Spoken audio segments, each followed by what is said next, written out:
Don't you worry,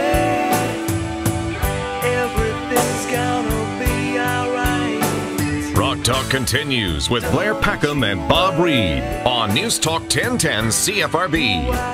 Okay, Blair, I have a theory. I want to get your take on this. Okay. I think if you're going to be successful in the music business, you got to have a whole bunch of things, including good luck on your side. Absolutely. But one thing that I think is indispensable is a cool band name. Oh, yeah, no question. Full Agreement? Yes, Is that the name of the band? Full Agreement? Yeah, it's not a bad name. Yeah. It'll look kind of goofy on a T-shirt. Wouldn't look nearly as cool as Brazen Angels, though. That's right. Brazen Angels with a Z on the end. Yes. My Canadian friends. There we go. And two of whom are in the studio with us, Mac and Jack D. Hello, lads. How's it going, lads? Great. Pleasure to have you guys with us. This is an interesting outfit, just for so many reasons. But first and foremost, I want to get to the bottom of the story of how a couple of guys from, individually, where are you from? I'm trying to keep all the players straight. I'm from Sunderland in the northeast of England. I'm from Dublin, Ireland. And you guys are here in Toronto, living and working we've been in Toronto in the music business. We've been here for a while after we pillaged Ireland and England previous years. We actually met in a pub on Yonge Street, the Duke of Gloucester, where I met Mac. And he was playing in another band called The Lost Messiahs. And the drummer, Stealth, he was also playing with the band at the time. And after that, I came on board. And Nice. That was how the friendship arrived. Yeah. Well, it's amazing because we talk to so many bands here who have their sights set on, maybe we'll get a foothold overseas somewhere and maybe build a fan base that way. It's kind of unusual to hear, of a band's coming this way and making it happen. Yeah, it's funny because when I first came here, I realized that there is a music scene here, especially with the connection with New York. And there's definitely a scene over there too, but they always say the grass is always greener. Yeah, and you're bigger in another country, being from somewhere else, and a lot of the times it makes loads of sense in that case. It's color, and it's a point of interest, which caught our eyes and ears when we first thought about having you on. Absolutely. We're interested in having you on for a variety of reasons, but one of them is because your involvement in Indie Week, and we're going to be talking to the organizer of that festival later in the show. But the Indie Week thing, there's 100 bands playing, so if we're going to pick somebody to talk to, we got to figure out what the story is. Right. Here you have this automatic story, but you guys have been here long enough to have Canadian citizenship, right? That's right. Yeah. So have we seen you in other bands around these parts? I used to be in Deserters. Remember the band Oh, Deserters? there you go. Yeah. Yeah, of course. Kenny McLean. The late Kenny McLean. Yes, that's right. Kenny. Yeah. That was back in '84, I guess it was. Yeah. Wow. Those guys for a few years. We were on the same management as Platinum Blonde. So, Yes. Right. We kind of got put on the back burner a little bit because the Blondes were taken off, and so we kind of got that'll shuffled happen. to the background, And then of course Kenny joined Platinum Blonde. Yeah. So leaving the rest of you guys angry and bitter.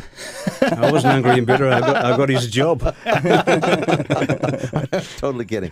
Even better. Yeah. And Jack, how about you? Was it music that brought you over in the first place, or It actually wasn't. No? I actually was traveling around the States, and I landed here by total mistake. My plan was just to come here for 6 months, and I was with a girlfriend at the time, and we broke up, and she went back, and I found myself living in this fantastic city, living in the beach, and I just loved it here. And I met lots of different musicians, and I felt like this is a place where I could start that off again, And I was also thinking I could probably wreck this town as well. But another matter. Now, you guys cite artists like Jeff Beck, Free, the sensational Alex Harvey Band, which, by the way, I think that's very cool reference. But Gary Moore as well, Queen, and so forth as influences. And the sound of your band is definitely hard rock, really guitar-oriented. But influence-wise, you seem to have bypassed the 90s altogether. I'm just curious, how come? Well, the 90s was kind of a repeat of the 70s.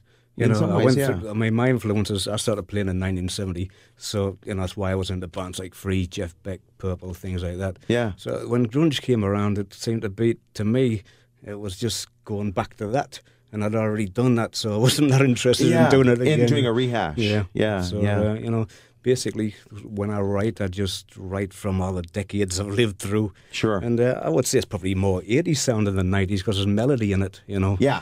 Yeah, and very true. there's a power pop thing there, and to me, it's probably more 70s and 80s sound in the band than it is 90s. Yes, right.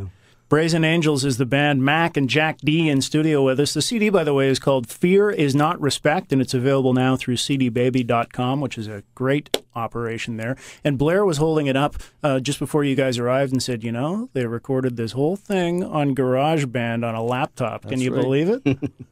Was it actually a laptop? Was No, it it was just on my Mac at home. And so it was So on your computer, and it sounds great. Yeah. So how do you do that?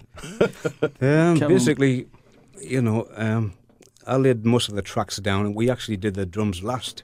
You know, went into a room, and Stealth was pretty good with the click track, you know, so we managed to lock them in pretty well. Yeah. And we wanted to do that because there's strings and things on the album, so we wanted it locked into a click so we could put all those elements in there. Right, just to put more colour into the sound, because we're just a three-piece band, you know. Yeah. So it was a lot of work. Very full-sounding record. Thanks a lot. Yeah. Coming from you, you're an engineer and producer, so that's good compliment. Oh, Thank thanks. you. Yeah, well, yeah. He knows what he's doing. Yeah. Now, you guys live, you're pretty much a power trio. We're going to get a sort of stripped down taste out of the two of you. Is this a song from the CD?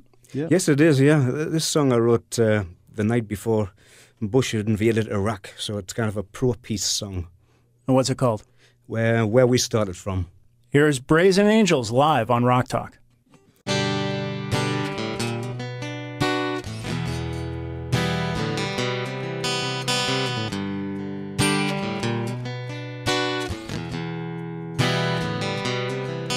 Still dancing with uncertainty.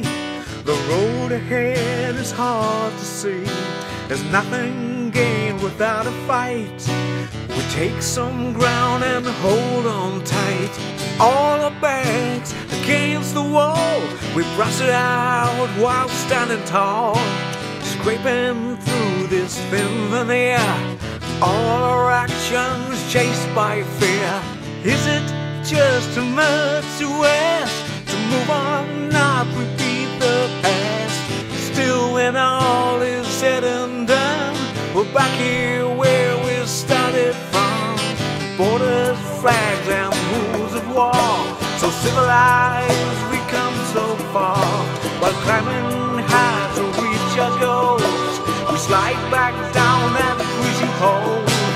Is it just too much to ask to move on, not repeat the past? Still, when all is said and done, we're back here where we started from. Oh, love takes so long, so long.